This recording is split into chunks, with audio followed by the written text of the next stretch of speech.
Metals. Metals are very useful materials. Materials are the substances from which objects are made. There are many different metals. Metals are used to do different jobs. Metals are strong and tough. They do not shatter when dropped, and they do not crack easily. They can hold large weights without breaking.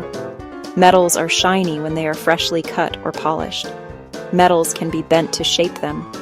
Metals are malleable, which means they can be hammered into shape.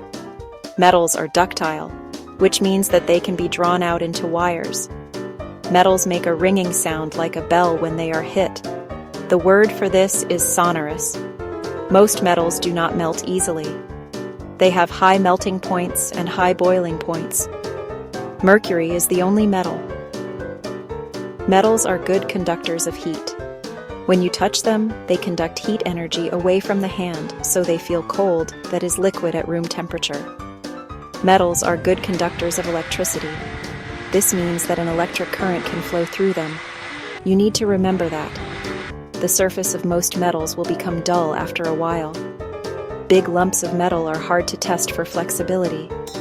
Bottles and cups also make a ringing sound when they are hit, but they are not made of metal.